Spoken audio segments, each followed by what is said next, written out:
dominate the battle space anywhere on the globe, ready to aim high, fly, fight, and win. In the past year alone, your United States Air Force flew over 510,000 hours supporting operations in Iraq and Afghanistan. As proud members of an all-volunteer Air Force, we hope our performance has inspired you to serve your country alongside the professional men and women you see here in action today. If interested in joining today's premier aerospace team, please stop by and talk with Staff Sergeant Albright at the recruiter booth.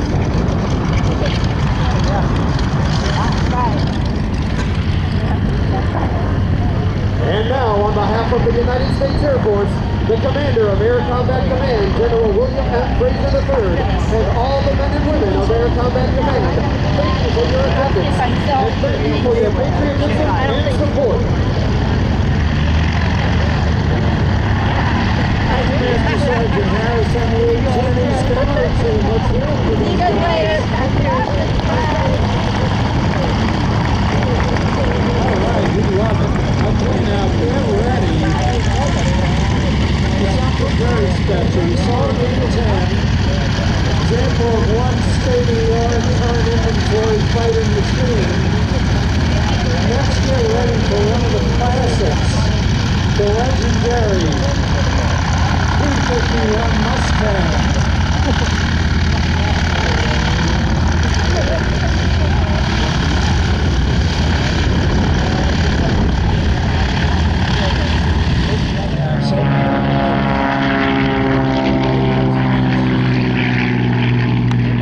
Use your imagination, and we're going to go back to the jungles of Southeast Asia.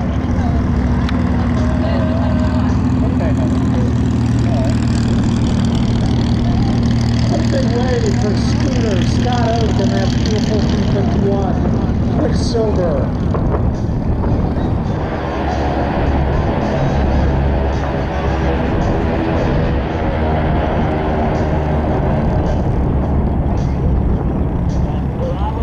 At the outbreak of World War II on December 7, 1941, remember, fourth great military power at best. After December 7th, well, we went from being at best a fourth-rate military air power to being number one in the world. And how did we do that? We did that because they were over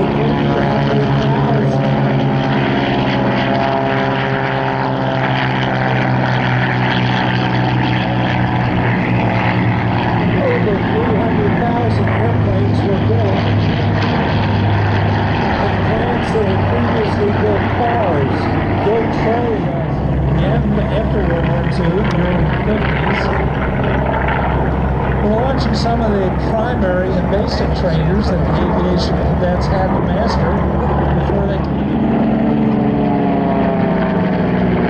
And we even got two Pilatus P3s with us today. I looked to the left and we have our formation of the T6s. T6 and the SNG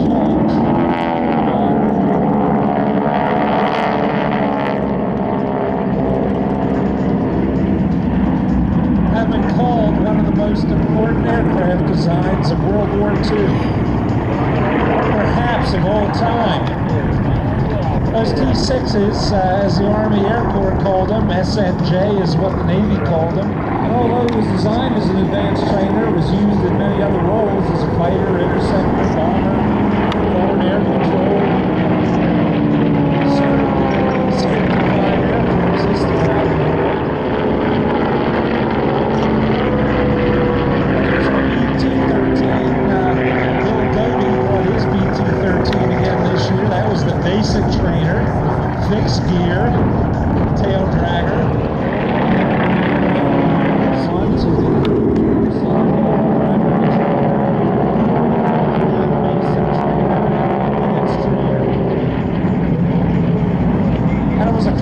Sight back in the late 30s, early 40s, up and down the coast of Florida. These were the training bases that the aviation cadets used right here at Tico. This was known as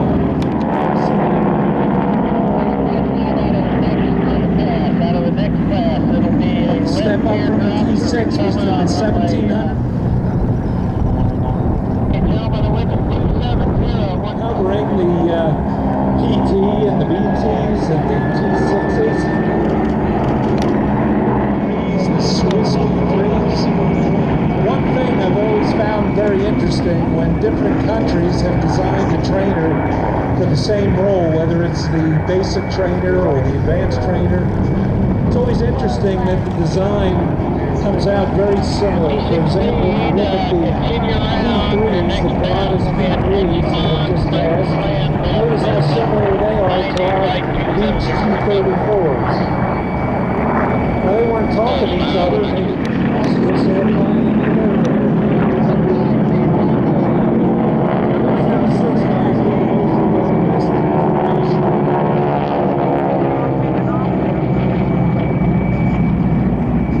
Every year they show us their formation flying abilities here at Tico, and I'll tell you, they have been practicing at 500 feet and 1,000 feet. The wind is swirling, but you'd never know it by looking at the formation flying. Mr. John Strickland and his beautifully restored T-34 Mentor touching down.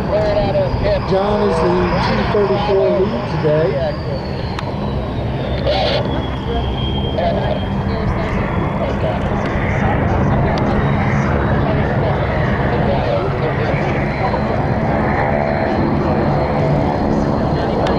Jerry Jeffries in his silver P3, Pilatus P3.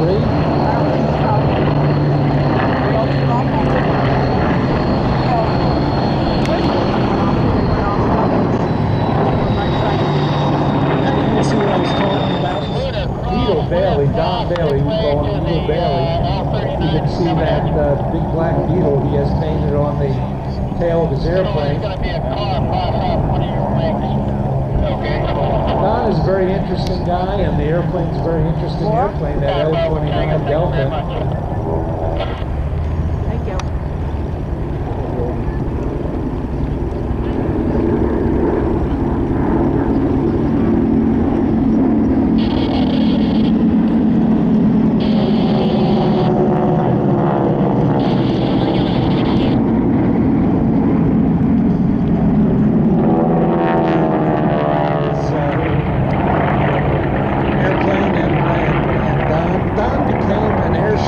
Airshow pilot when he was 70 years old. And if you take a look at that little white jet, he's got "Life Begins at 70" painted on the sides. T's, the PT, the BTs, the T6s, SNJs. You notice these are the so-called conventional gear airplanes. They don't have a nose wheel. They've got the little tail wheel in the back, and one thing that does, it makes them very, very sensitive to crosswinds. The tail wheel aircraft will tend to weather vane into the wind, harder to control and take off and landing. Let's joke with the nose gear pilots, and they argue over who's a real pilot.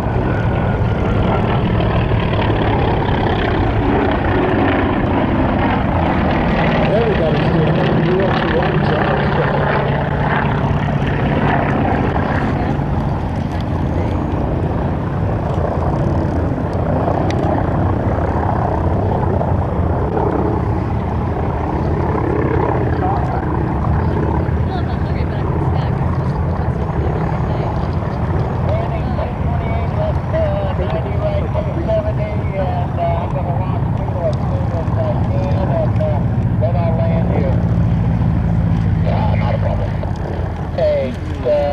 Now, one of the premier T6 acts in the world, and you've seen him on TV, you've seen him. One of those pilots, Mr. Gene McNeely, is with us at Tico every year.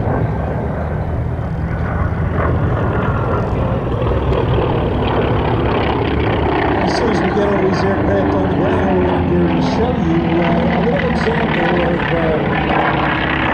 T6 solo aerobatics with Mr. Gene McNeely.